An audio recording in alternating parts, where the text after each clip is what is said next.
నిండు నూరేళ్ల సావాసం స్వర్గమైంది వనవాసం దండగుచ్చాను నా ప్రాణం వెండి వెన్నెల్లు కళ్యాణం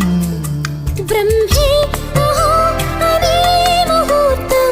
కనుల ముందుందిలే జగమే అలా ఇలా ఉయ్యాలై ఊగి మురిసిందిలే నిండు నూరేళ్ల సావాసం స్వర్గమైంది వనవాసం దండగుచ్చాను నా ప్రాణం వెండి వెన్నెల్లు కళ్యాణం